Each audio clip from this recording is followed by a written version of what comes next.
Hi ಎಲ್ಲರಿಗೂ ನಮಸ್ತೆ.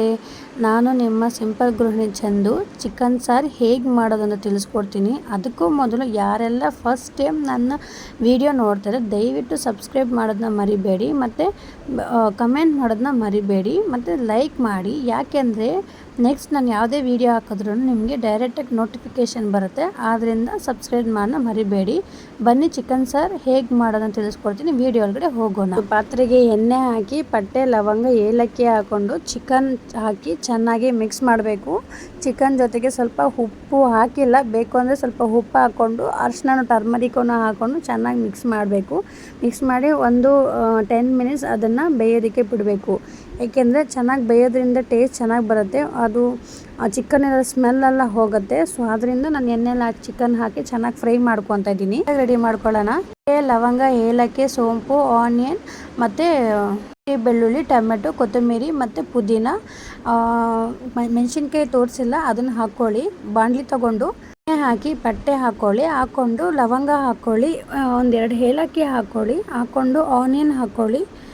Onion ಜೊತೆಗೆ ಸೋಂಪು ಮತ್ತು ಟೊಮೆಟೊ ಎಲ್ಲ ಹಾಕ್ಕೊಂಡು ಮಿಕ್ಸ್ ಮಾಡ್ಕೊಬೇಕು. ಶುಂಠಿ ಬೆಳ್ಳುಳ್ಳಿ ಪೇಸ್ಟ್ ಆದರೂ ಹಾಕ್ಕೊಬೋದು, ಪ್ಲಸ್ ನಾನು ಪೇಸ್ಟ್ ಹಾಕ್ಕೊಂಡ್ರೆ ಟೇಸ್ಟ್ ಇರೋದನ್ನು ಅಂದ್ಬಿಟ್ಟು ನಾನು ಕಟ್ ಮಾಡಿ ಇಟ್ಕೊಂಡಿದ್ದೀನಿ, ಅದನ್ನು ಹಾಕ್ಕೊತೀನಿ. ಮತ್ತು ಟೊಮೆಟೊ ಹಾಕ್ಕೊಳ್ಳಿ. ನಾನು ತೆಂಗಿನಕಾಯಿ ತೋರಿಸಿಲ್ಲ ನಿಮಗೆ, ಲಾಸ್ಟಲ್ಲಿ ಹಾಕ್ತೀನಿ, ಅದು ನೋಡ್ಕೊಳ್ಳಿ ಸ್ವಲ್ಪ ವೀಡಿಯೋದಲ್ಲಿ.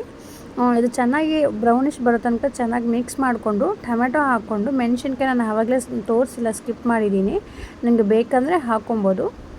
ಮತ್ತು ಇದಕ್ಕೆ ನಾನು ಪೆಪ್ಪರ್ ಕೂಡ ತೋರಿಸಿಲ್ಲ, ಬೇಕು ಅಂದರೆ ಆಪ್ಷನಲ್, ಅದು ನೀವು ಹಾಕ್ಕೊಳ್ಬೋದು, ಯಾಕೆಂದರೆ ಖಾರ ಆಗುತ್ತೆ.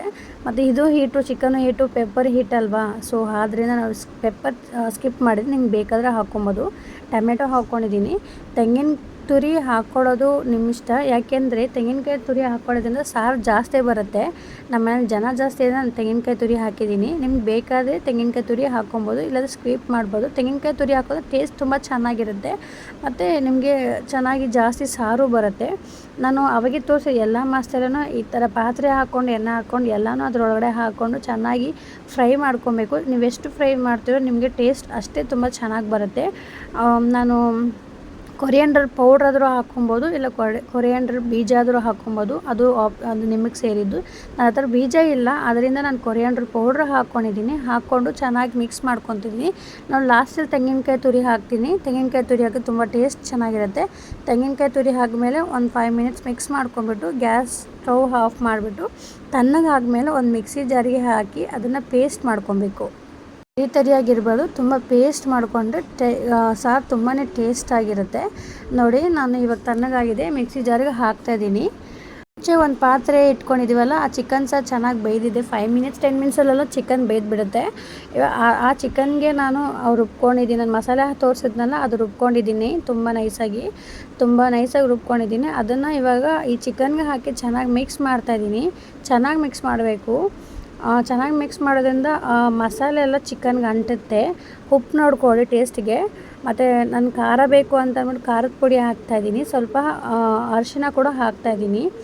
ಮತ್ತು ಇದೆಲ್ಲ ಹಾಕ್ಕೊಂಡು ಚೆನ್ನಾಗಿ ಮಿಕ್ಸ್ ಮಾಡ್ಕೊಬೇಕು. ಚೆನ್ನಾಗಿ ಮಿಕ್ಸ್ ಮಾಡಿಕೊಂಡು ಒಂದು 10 ಮಿನಿಟ್ಸ್ ಅದನ್ನು ಕುದಿಯೋದಕ್ಕೆ ಬಿಡಬೇಕು. ಯಾಕೆಂದರೆ ಎಷ್ಟು ಕುದಿತೀವೋ ಅಷ್ಟು ಟೇಸ್ಟ್ ಚೆನ್ನಾಗಿರುತ್ತೆ. ಉಪ್ಪು ಹಾಕ್ಕೊಂಡಿದ್ದೀನಿ, ನಾನು ಇನ್ನೂ ರುಚಿ ಕಮ್ಮಿ ಇದೆ ಅಂತ ಸ್ವಲ್ಪ ಹಾಕ್ಕೊಂಡಿದ್ದೀನಿ.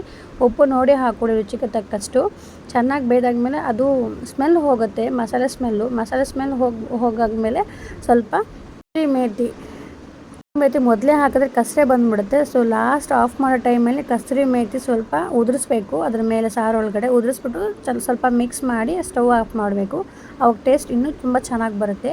ನೀವು ಮೊದಲೇ ಹಾಕೋದ್ರಿಂದ ಸ್ವಲ್ಪ ಕಹಿ ಹೊಡೆಯುತ್ತೆ ಚಿಕನ್ ಸಾರು, ಮತ್ತು ಸ್ವಲ್ಪ ಕಸರೆ ಇರುತ್ತೆ, ತಿನ್ಲಿಕ್ಕೆ ಅಷ್ಟು ಚೆನ್ನಾಗಿರೋದಿಲ್ಲ. ಲಾಸ್ಟಲ್ಲಿ ಜಸ್ಟ್ ಉದುರಿಸಿದ್ರೆ ಟೇಸ್ಟ್ ತುಂಬಾ ಚೆನ್ನಾಗಿರುತ್ತೆ. ನೋಡಿ, ಸಿಂಪಲ್ಲಾಗಿ ಚಿಕನ್ ಸಾರು ಹೇಗೆ ಮಾಡೋದು ತಿಳಿಸ್ಕೊಟ್ಟಿದ್ದೀನಿ. ದಯವಿಟ್ಟು ಎಲ್ಲ ಮಾಡಿ ನೋಡಿ, ಮತ್ತು ನನ್ನ ವೀಡಿಯೋನ ಲೈಕ್ ಮಾಡಿ. Thank you.